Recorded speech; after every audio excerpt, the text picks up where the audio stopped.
very much, Susan. I really am so honored to be doing this, to be here, not only to have been permitted to examine the sash, to learn from the making of the sash, but now to be talking with you. This is really quite an honor, coming from Omaha, Nebraska.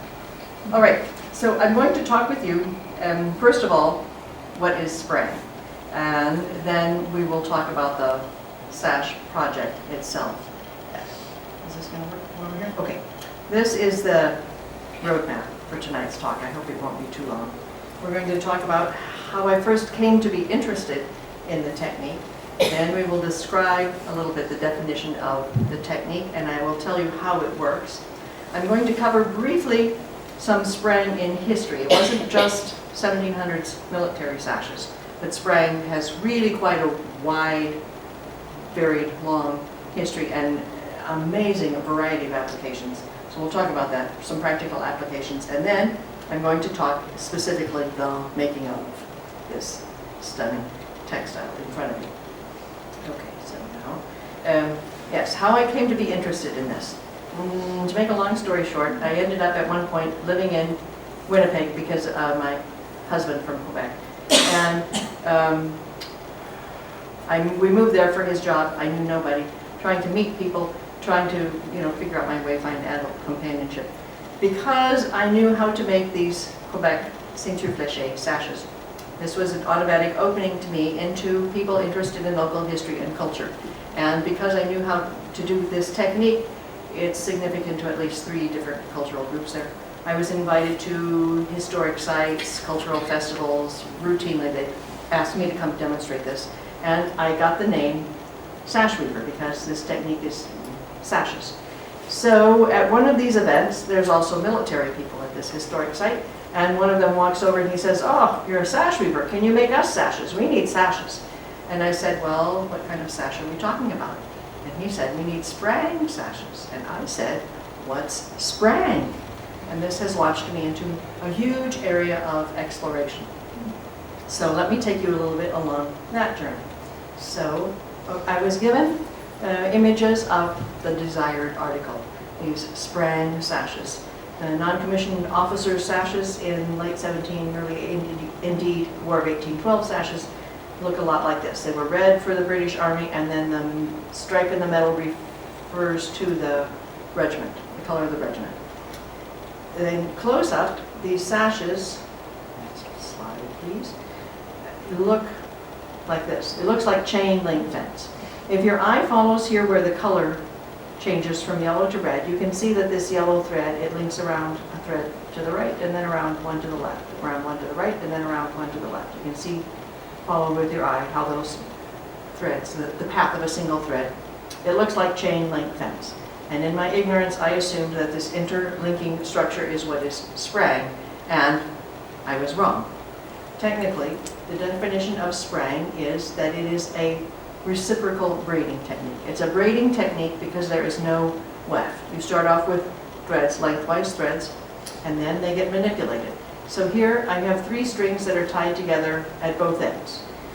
Many of you may have had this experience braiding long hair. You braid at this end and you get the mirror image kind of thing at the other end. This is the essence of the concept of Sprang. It's a way of working, not the structure itself. Reciprocal braiding. It's threads that are attached at both ends. You manipulate on one side and you get a mirror image on the other side. Okay, now there are 3 distinct structures. I should have this over on the other side. Let me pass this around. We have interlinking, interlacing, and intertwining. The three structures, 3 different stitches, if you will, lend themselves to this reciprocal braiding technique. And these are interlinking, interlacing, and intertwining. Interlinking, think of chain link fence. The threads zigzag back and forth, link around one to the right, one to the left. Interlacing, threads go over and under, over, under, over, under. It could be over one, under one, it could be over 2, under 2, over 3, under 3. But the threads have this basic over-under structure. The word twining assumes threads in pairs. So here we have threads traveling in pairs. They're twisting around, always the same partner, but then also encountering other threads. In this direction, we have threads in pairs, and then in the other direction, they're also traveling in pairs. Entwining, there's just one direction where they travel in pairs. And intertwining, in both directions, threads are traveling in pairs.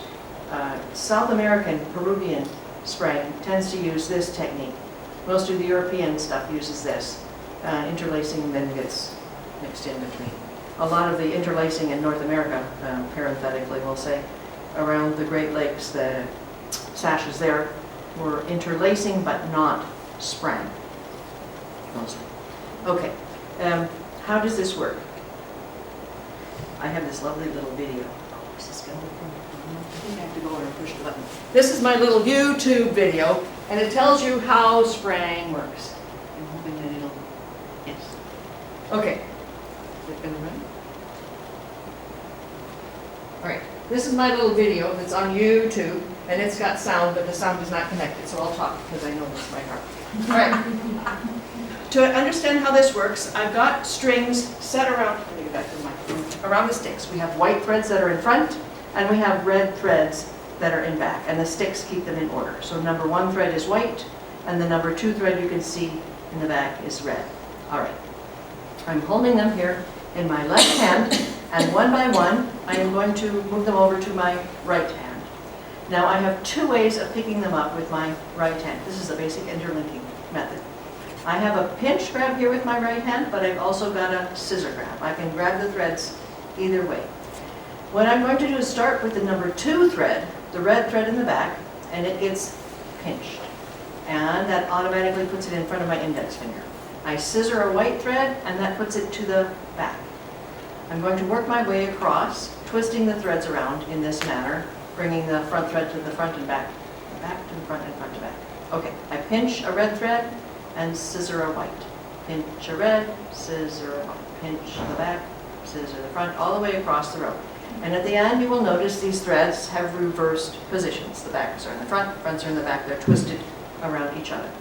Okay, we're going to go do another row. Go again. I insert my index finger there, and we're going to work a second row. If I work the second row the same way, pinch, scissor across, you'll notice the threads are just twisting around each other. We're making little ropes, and that doesn't really work as hot. So I'm going to undo that. The secret to this method is every second row will start by taking 2 threads to the front. I pick up 2, scissor 1. I pinch 1 from the back, scissor 1 from the front. I pinch 1 from the back, scissor 1 from the front. And the row that starts with a 2 up, 1 down, there, started that way with that 3 thread edge stitch, will end with 2 down and 1 up. 3 thread edge stitch on that side.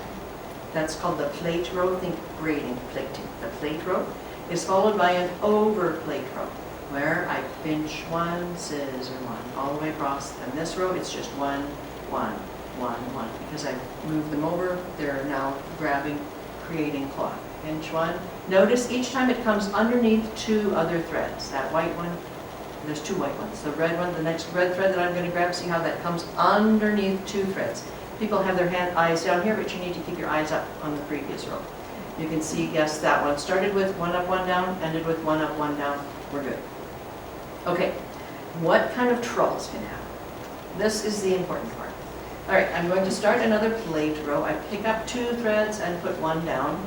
And you need to make sure that you always grab the right thread, the very next one. If by chance I grab the wrong thread, visually what you will notice is that it looks like they're bunched together.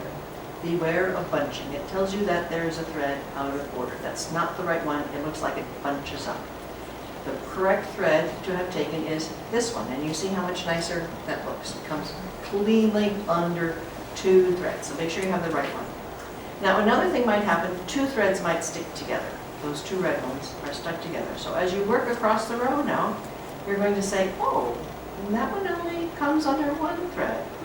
And at the end of the row, you've got 1 up, 1 down, okay, but this is a row that started with 2 up, 1 down. So you know there is a problem. You know what happened here. The reason that happened is because then that 2 threads stick together, those 2. So if I separate those 2 and grab this one, then we're good, right?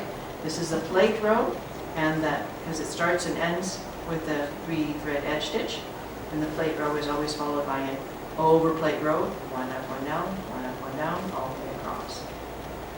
There we go. Now, if you are doing things as should be, the threads are engaging together to form a very elastic sort of cloth up at the top there.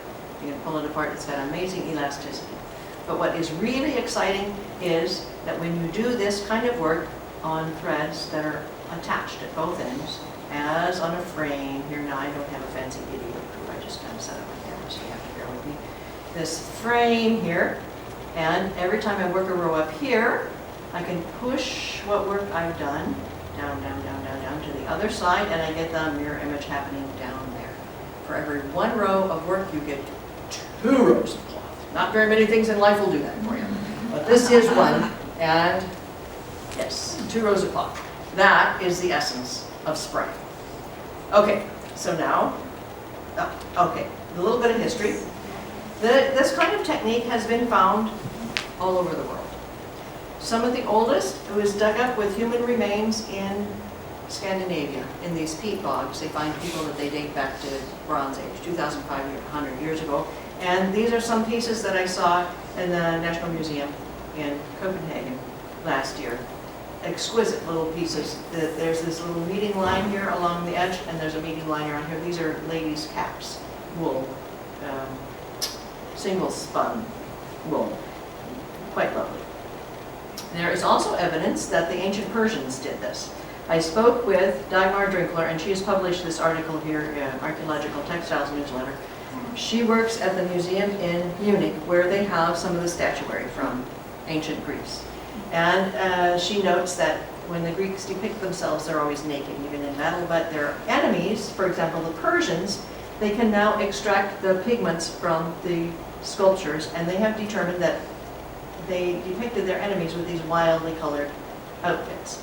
Now, Dagmar, being a textile person, is looking at this and saying, okay, what kind of textile technique, look how the pattern is here and then it expands. The pattern expands out and then it comes in and expands out. What kind of textile technique would do that? Woven cloth won't do that. If you, even on the bias, you're not going to have those kind of patterns. We know that they did not knit, nor did they crochet at that time period. So what textile technique, assuming that the painter was looking at a real piece and really, so she has gone through a number of these paintings and has found that you can do these in Sprang. She has, in her mind, said that it's very plausible that these paintings referred to Sprang garments, Sprang pants, Sprang shirts, and sleeves. And she's been able to replicate a lot of the patterns in these outfits with Sprang. These are patterns doable with Sprang. Also interesting, but perhaps a little bit later, Greek and Roman iconography, paintings on their pots as well as in their mosaic work. They will have these weavers, but now let's look at this weaving frame. There's cloth forming here and there's cloth forming down there and straight lines in between, and we don't see any weft in her hands. That it is now thought that a lot of this is Sprang. And now think of Penelope weaving and then she unweaves by night so that she doesn't have to marry the suitors. I think Penelope did Sprang too. Now, Dagmar also has lots of pictures of medieval socks that she figures are Sprang. I was in Lyon last summer, and I've been consulting with a textile person there who's been working on a lot of the head coverings and the mummies that they've got, which are Sprang. And this cap in London, so that yellow and red shirt that I showed you earlier, it's that I took this design and made a shirt. Mummies from Egypt, frequently the women have got Sprang bonnets. This technique goes way back. Now, I was very intrigued with this technique, realizing that it's a whole lot more than military sashes. I then, make a long story short, okay, so I'm writing a how-to book on Sprang, and I thought my market is North American people, and it's nice, things from Scandinavia and Egypt, but can I find North American Sprang? So I started looking for North American Sprang. In the back of Peter Cullingwood's book, there's a picture of George Washington's sash, and I thought, well, that has to go in there, and that initiated that whole thing. But I was looking for other examples of North American Sprang. And part of what spurred me on was my local museum. There are places in town where any kind of construction goes on, you have to do archaeological surveys first. And they've been coming up with lots of pottery way back from 2,000 years ago, and in several of the layers there's these textile imprints. And the museum curator contacted me because he somehow was thinking this is Sprang, and he wanted me, I gave him some Sprang pieces that we could squish into clay to see that whether or not it makes the same kind of imprint. And he has been working with a gentleman from Minnesota. There's a experimental archaeologist. This gentleman is a potter, among other things, and he has been dealing with these, they sometimes find very large, very thin-walled vessels. And I'm not a potter, but I've talked with other people. You go in through the whole Red River, Mississippi, Missouri, the central U.S., anywhere there, and dig up clay and try to make thin-walled pots. And I'm told you can't do it with that kind of clay. Nevertheless, in archaeological digs all through the central U.S., these pots, huge pots, very thin walls. How did they do that? I'm told, some people say, well, you can coil, but other people say when they use that kind of like you coil, nothing works. But this gentleman has been doing, he looked at the pots and he said that when he looks at the bottom of them, he has some molds that he's taken of them. Here's a mold. He says, like when you knit something starting with a little ring and then you go round and round, you get these increase lines, and he sees these increase lines. He's been making these bags from the bottom up. He started off with the red and the green threads. This is nettle fiber, and then he works around adding fibers, adding, and he makes the bag from the bottom up. But it has this interlinking structure, so it's extremely elastic. And he will put the clay in the bag, and then as he makes the pot, the bag stretches. And then when the pot is big enough, he waits for the clay to dry, he removes the bag, and he fires the pot, and the pot has got this textile imprint in it right away. And he is convinced that this is the method for making these pots, because he figures he has replicated the marks in the bottom, and the nettle fibers is stiff enough, it holds it. It works for him. I just thought it was fascinating making these bags, and that they seem to feel that the interlinking structure matches up here. Is this evidence that that kind of work is done? Could well be. Now, another thing that hit me hot on the trail is this book here. This Frances Densmore worked on a reservation in northern Minnesota, southern Manitoba, around 1900s. She was initially interested in music, but she ended up recording all kinds of aspects of everyday life of the Ojibwa people, and she published several books in cooperation with the Minnesota Historical Society and the Smithsonian. And this book is still available. Inside, at one point, she talks about how she makes this belt. And the description that she gives of how the belt is made is this interlinking thing, the little video that you showed. That's how apparently this woman was working to bring this structure together. That's the weave structure that she was using. Now, this Frances Densmore also collected some pieces that she gave to the Ethnology Museum. Oh, it's this extremely elastic nature of the sash. This piece is a replica I made, and it's in my bag down there. You can stretch it all you want. This is the piece that Frances Densmore then donated to the museum. Interestingly enough, when you look at the metal here, there's a series of little errors there, evidence of how it was made. And this is you can see here in the very middle, these little holes and little weaving errors down the middle. We're going to see how that works in just another minute, why that's interesting to me. I've seen other sashes like this from the early 1800s, and the same kind of structure also attributed to being made with the help of American Indians. Okay, so how does this work? If you have a bunch of strings and you tie them together and then you're going to braid them this direction, you can get that kind of work, this kind of structure. When you're working with a very long thing, you might tie a knot in the middle and then braid one way, and then you come back to the knot and then work the other way. As you work the threads tangle, and to minimize the amount of tangle, you might opt for this kind of method. So now think back again about that Ojibwa woman and this row of errors down the middle. If she tied all the threads together and twined them, as Frances Densmore said, and then you work this direction, And then you come back and undo your twining, and then you start working this way. If you don't have them all lined up, you're vulnerable to a whole set of errors in the middle. Interesting that you don't really find errors in the rest of it, but there's a whole row of them. Interesting. Now, okay, back to where we were. Technically, this is not Sprang. Sprang's got this reciprocal kind of thing. And we've also in this category got the way the potter works, initial couple threads and then you add more and then keep adding more as you're working round and round to make a thing like this. You can get the interlinking structure this way, but it's not Sprang. For Sprang, we need to have the threads attached. Right, okay, so here we have two ways of working. One is a flat warp or figure 8 style. The threads loop around like this, and then we work here and you get the opposite happening down there. Okay. Sometimes hard to visualize, so I have this little visual aid here.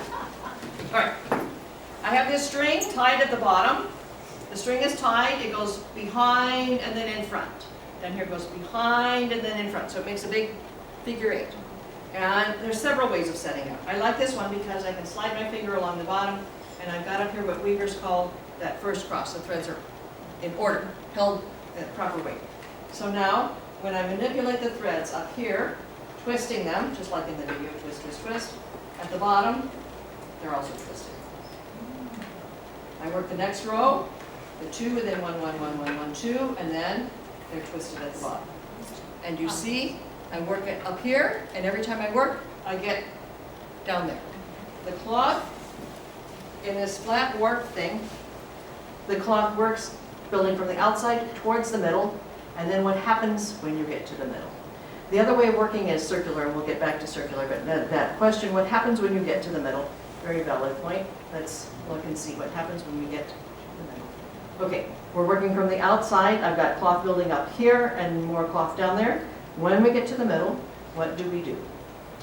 Next slide, please. Okay, here I was working. Up here I got this piece and this piece. What I'm going to do is I'm going to cut it apart, and I have the front and the back of a sweater made at the same time. When I was working, exploring and building up material for this book, there was a period of time I had some cracked cotton, and I made one of these little sweaters per afternoon.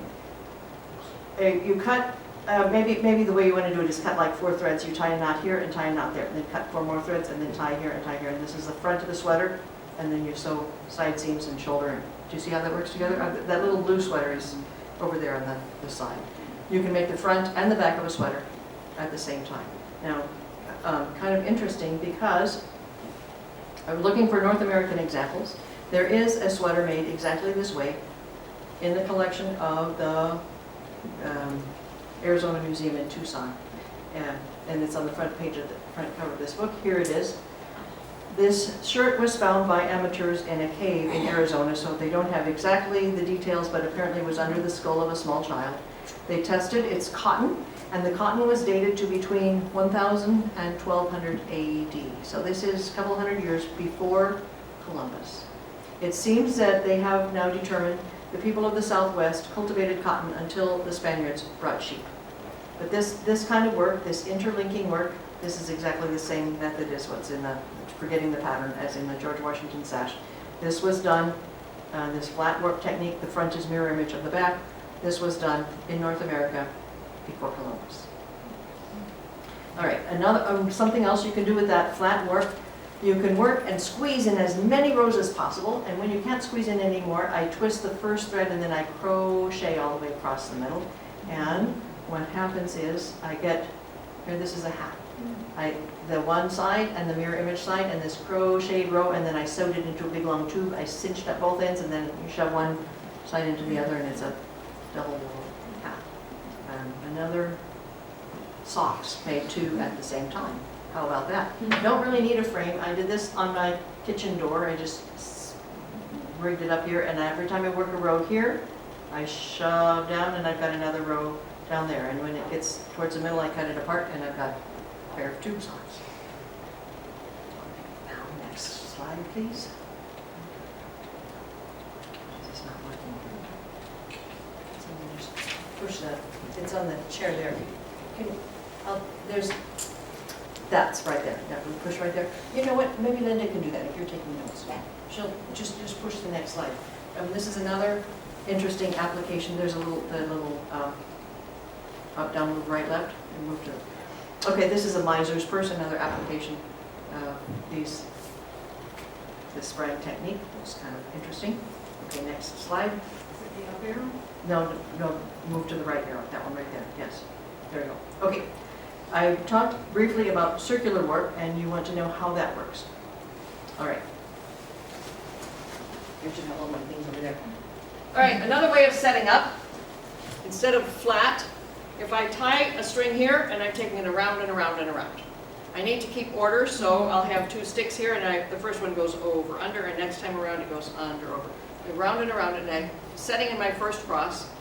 I work a row here, and every time I work that row, then I push it down and around and back up.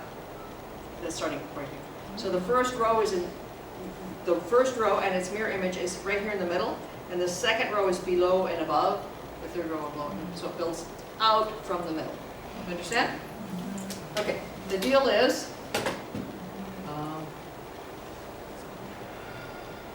right, flat warp works from outside towards the middle, and the circular warp works from the center line outward. And then on the sash, you cut it apart here. This is the end. You cut that apart and you have the fringes on either side. You understand how that works? Okay, next slide. I was thrilled to know that this circular warp method is also represented in North American history. This book here, Kate Kent, talks about some textiles from the Southwest, and the next slide here shows a picture of this Hopi sash. So this is what George Washington has in common with the Hopi, circular warp sashes. Apparently the old, very traditional sashes, it looks like twill, and they've got this funny little line in the middle. Now, weavers, what self-respecting weaver would have a flaw like that in the middle of the sash, and frequently there's a little thread dangling off of either side, which is sometimes braided, but the old sashes have this flaw in the middle. It looks kind of odd. Next slide, you'll see what the structure is up close. It's not twill, it's an interlacing. The threads go over 3, under 3, over 3, under 3 in both directions.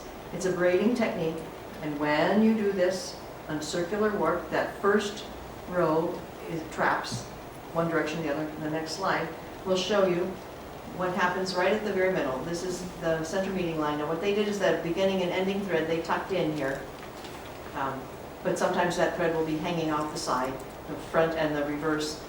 The older sashes were made like that. Modern day people do twill sashes. It's a little controversial. The only kind of piece, the sashes, intact sashes they have, I think the oldest date to early 1800s.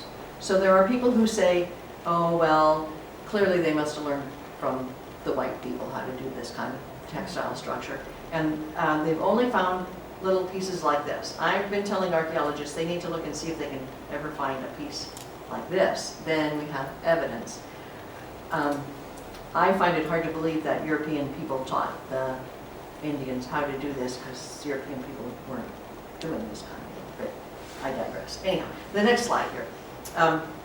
Another interesting application I've heard tell of Sprang being done in combination with tablet weaving. So this was an experiment. I did 2 little bits of tablet weaving. Here's one tablet weaving frame, and here's another tablet weaving frame. And then I conned my friend to come over, and we're doing tablet weaving. I have this white weft that I pass through the tablet weaving, and then there's a red weft that I pass over to my friend. And then she does a white weft, and then she passes the red back and forth. So we had these long strings between 2 bits of tablet weaving. Okay, then the tablet weaving got mounted up here, and we have these long strings between, and then I did Sprang here, and every time I did a row here, I pushed it down, and there's another little tunic that I made this way. It's kind of interesting experiment. Next slide is, now, what I really like about Sprang, particularly circular warp, you go to the yarn store and you buy these lovely rainbow colored skeins, and you take it home and you knit it up, and the colors all muddy together. Or you take this skein and you put it on your loom, and then you have to put a weft in there, which muddies the color. But if you take that skein and you set it on your frame, and then you have the frame just a little bit longer or a little bit shorter, than the colors kind of zigzag across like they do here. It's a lovely technique. Amazing. Okay, the next slide. What you need to know about Sprang, as you're working, you are indeed adding or removing twist. So a lot of people, and Here's a rainbow scarf. You can see how lovely the colors. It was a skein. It's a little bit shorter than this. Well, no, it's a little bit longer and it shrinks as well. All right, twisting. This is one of those military sashes that I've made. You see the stretch in it.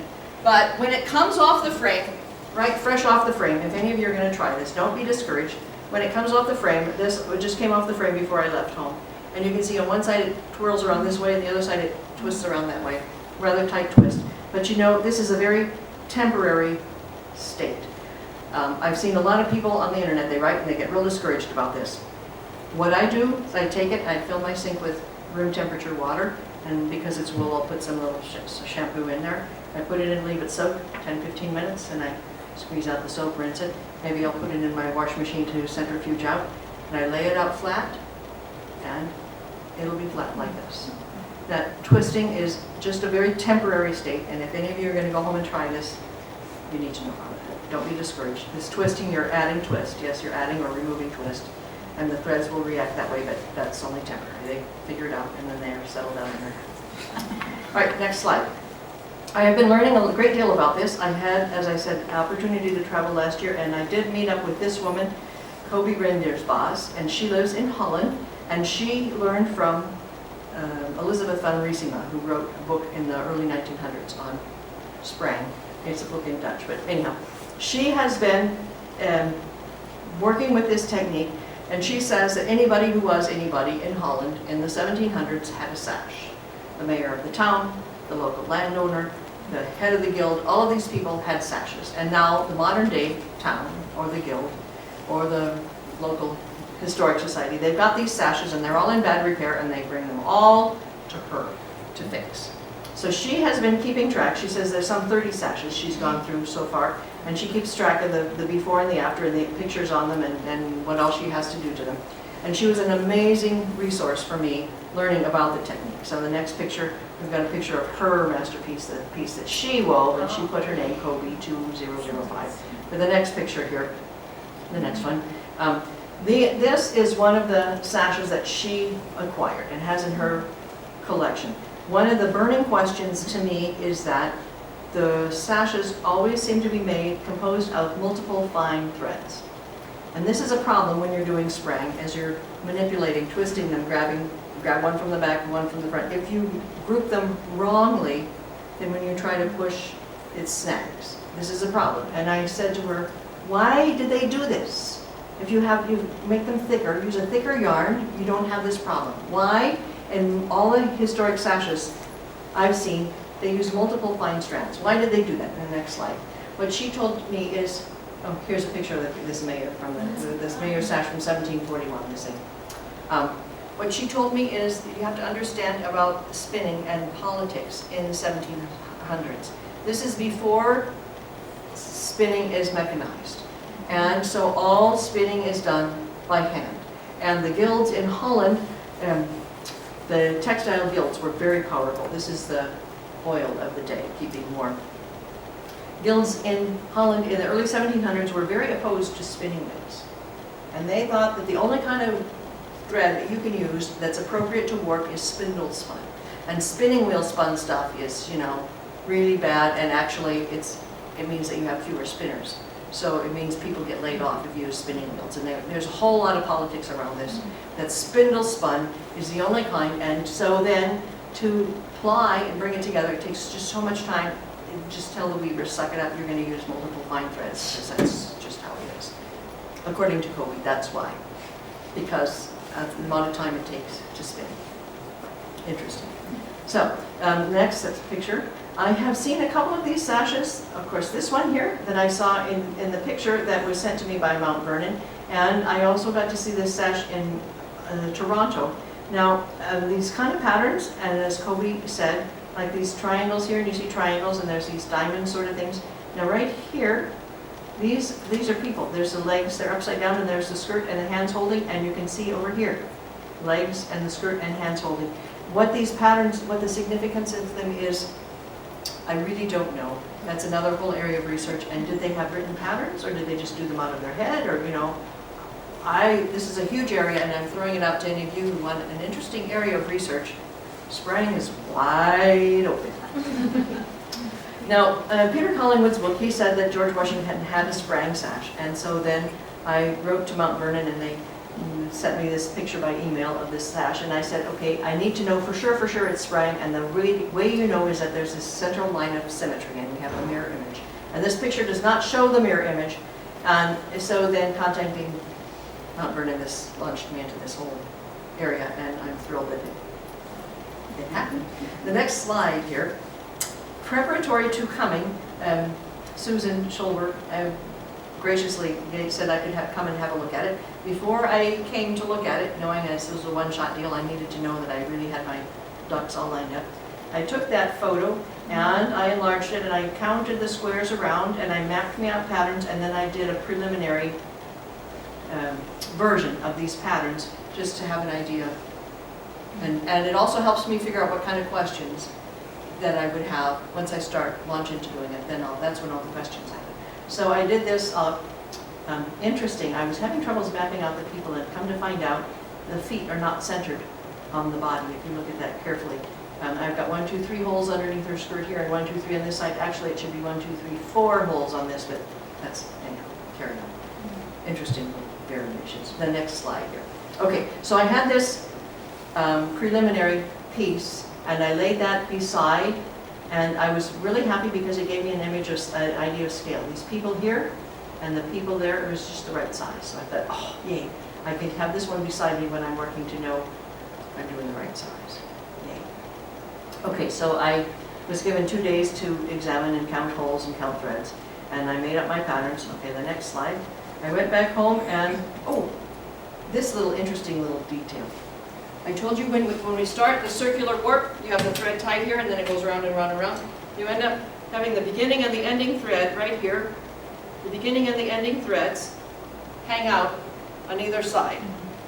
And they're just right here, tied together as you weave the sash. The Hopi people left them there.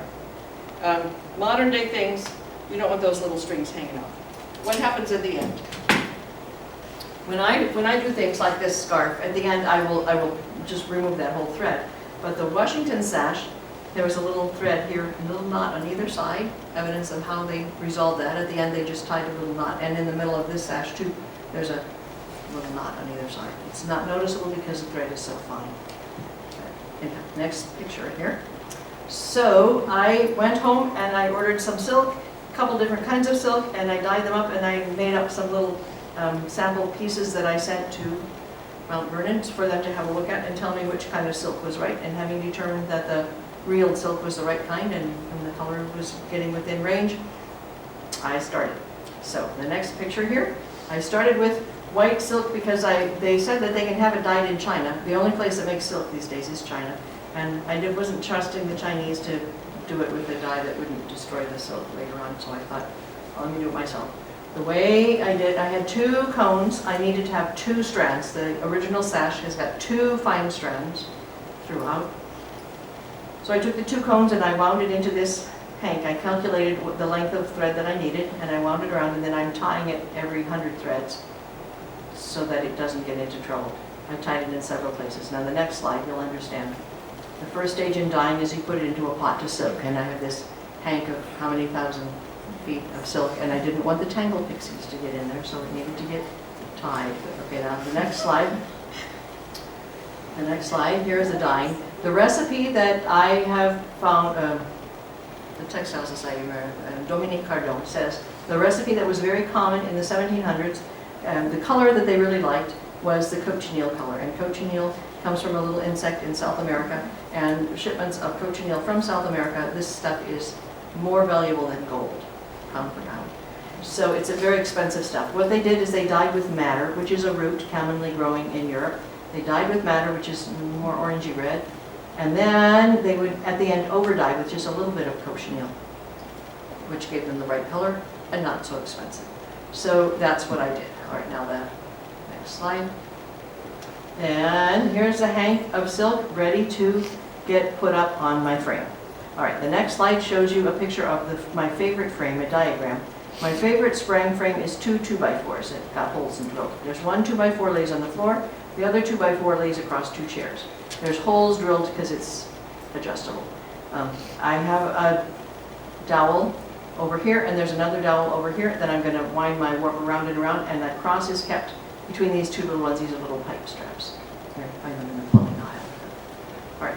Now, the next picture, you're going to see us setting up, and now you understand. There's a dowel. No, it's a 2x4. There's a 2x4 laying on the floor, and there's the other 2x4 that's on top of two chairs. And there's this dowel here at one end, and there's another dowel on this side of the picture. I decided it was a 3-person job. So one person is watching the umbrella swift and unreeling the silk and keeping that going smooth. There's another person here checking the cross, making sure that the over-under goes right, under pain of horrible punishment if that's not right at the end. And then there's me, and we calculated that I walked 2.5 miles that day, back and forth, laying that around. This was 5.5 hours worth of work that afternoon. I did let them stop for tea. I was also checking to make sure that there's any flaw in the silk. A couple places it looked like it could break, and I didn't want it to break in the weaving, so I cut it at that point. Put all the knots together at one spot. Okay, the next picture. The deal is, okay, I like this frame because I warp it out, I set up, and then we just turn it upright, and I'm ready to start working. I don't have to move it from the warping mill, disturb it at all. So here's the cross, and then I take out these longer sticks, and I've got shorter little sticks there for my first cross. Okay, the next picture. I started working the first few rows, and disaster happened. To have this work, you twist, twist, twist, and then you push it all the way down and around. The threads have to be exactly even. They weren't exactly even. Maybe it was the T break that we took, or a little bit of loosening up when I noticed that there was a flaw in the thread. But as I'm working and trying to push it down and around, it was impossible. And I was so upset, and I thought I'm going to have to call Susan and tell her to can't do it. I was so upset. I thought, well, you're going to wait overnight. You're not going to call her right now. Here's an example of the problem. You see this little thread? It was a little bit longer, and it was wandering sideways in, and I just couldn't push that around. I went for a walk, and I'm thinking about this and thinking every time I have done circular warp, it's not ever completely even, and that unevenness is evident at the middle as I'm starting, but as it works, it works its way out. And I thought, this too will probably work its way out. It's how to get from the first row to the first 12 inches done. After 12 inches, it'll be okay. What I decided to do is I went across thread by thread by thread, and I tugged on each and every one of them. Let's have the next slide. The ones that were loose, I just pulled up. Oh, here you can see here's the 2x4s. This is an up close, and you can see how some of these threads are hanging out really loose behind. It's 15-foot warp, so a slight difference in tension, and it'll give you an extra 4 inches in length going around.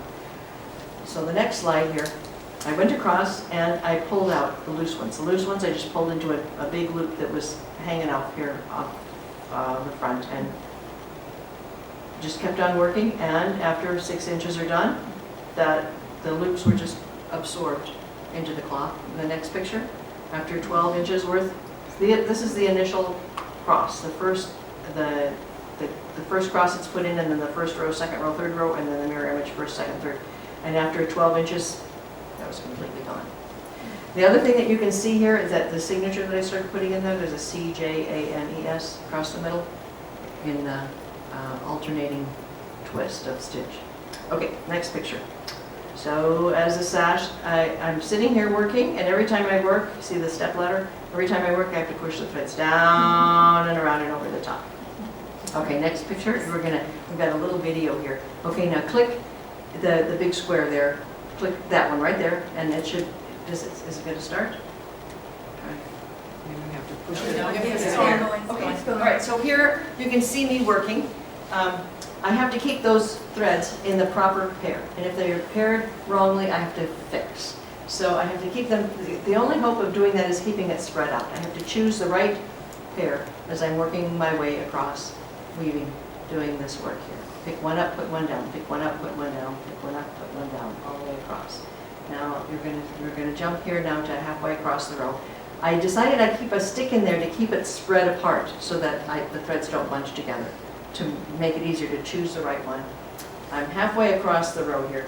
These two sticks hold the previous row, and that knitting needle there, this knitting needle is, I'm halfway across the row. I just thought I'd do my little video thing halfway across the row. All right, so let me get this back to a working height here. And I've got the stitches I've done so far on the knitting needle, and my left hand is holding threads that need to get done. And I can't hold them all in my hand at the same time. It's too wide and that would bunch it up too closely. So here I am working across, doing these little stitches, being careful to make sure that I get the right pairing of threads all the way across. And when I have done enough that my left hand, I've used up all the threads for my left hand, I can just reach back down, and I can grab a few more and work my way across, and the done ones stay on that knitting needle, right? As I'm working my way across each and every row. And then, okay, this is the end of the row, only so long a knitting needle, otherwise it's hard on my wrists. And as I'm working, I'm afraid it's gonna fall off at the end over there. So at this point, I remove the stick and it kind of all swooshes together and keep on working. And finish the row. Okay, now the next slide, please. I didn't always remember to remove the stick, and sometimes if I didn't remember to remove it, then this would come undone. Whoops. So I have to fix this, how I have to remember to remove the stick. I was showing this, and there was another weaver just last week. She says, why didn't you put a bigger thing on the end of your knitting needle? Duh. You know, cut out a piece of plastic or something so it didn't fall through. I'll do that next time. That'll really help. Okay, now the next one, this is a little video. The reporter from a local newspaper came, so if you can touch that, and it should, this is in French, but you can still, push right in, push it in. Move the hand down, maybe.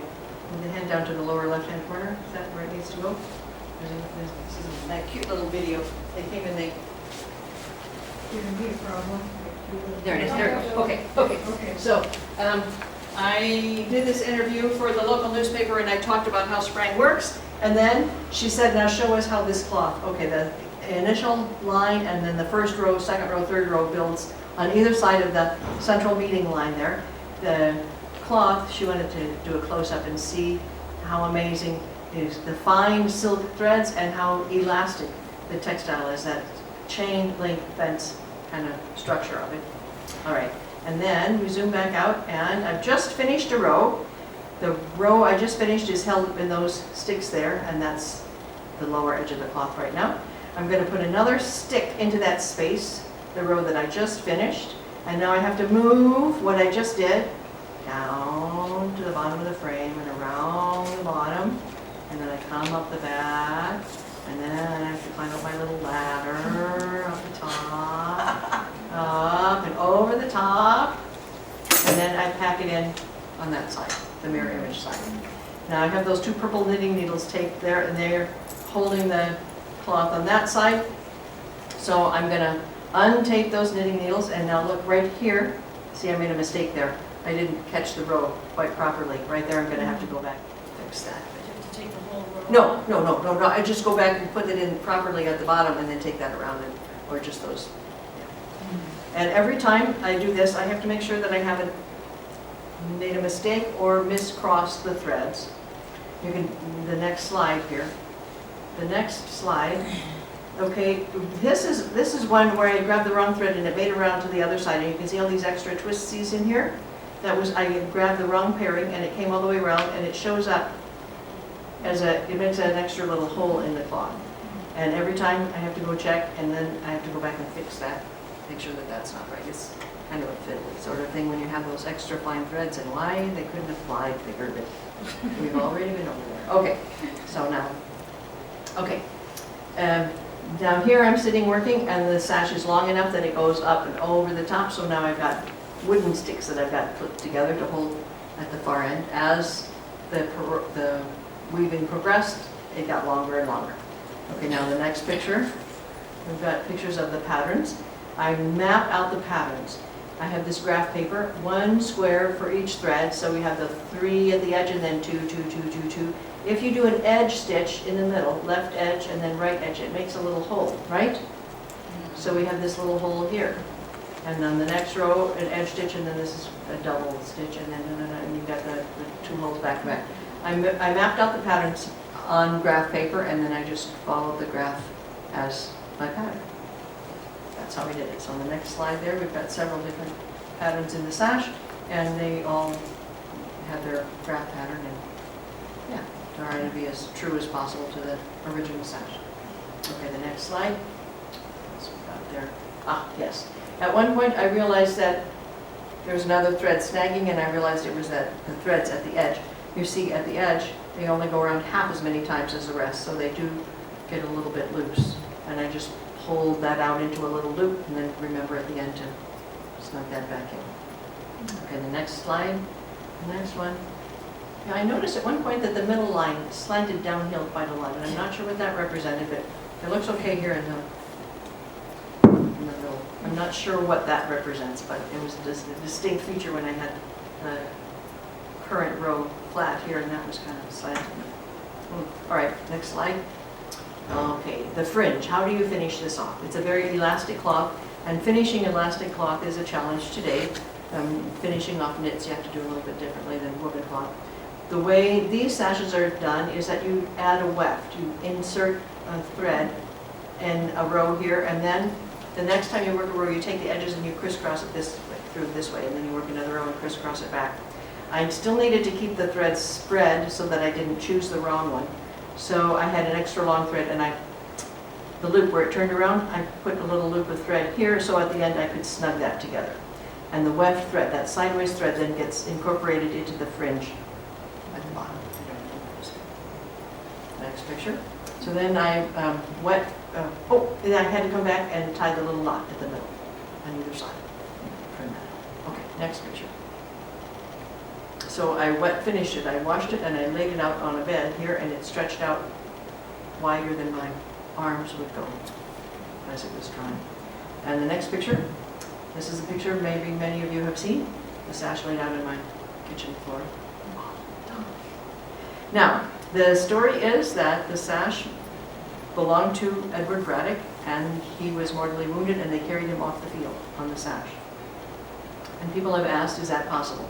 Silk has got an amazing tensile strength. I am told that same size silk, same size steel, the silk is stronger. The next picture about carrying, I thought I would try this out. I tried it out in my kitchen. People want to know if this really works, and I thought the only way to do it is to do it here in person, and I didn't want it to rip in front of you all, so I thought I'd test it at home. I told, my husband says, what if it rips? And I says, if it rips, I know how to fix, but I don't want to have it rip in front of people. So I've already done this, but I'm thinking that we need to do this here live. So here at my house, we had 4 people, but I'm thinking if we have 6 people, we need to have 1 on each end and 2 on the sides, and then a 7th person in the middle. Do you want to try this? This is. You can lay back. Relax. Okay. We're lifting you off the All right. back. I know. So now the edge people, the people on the edge, do start lifting up. Okay, this is just like levitation, okay? Oh my God!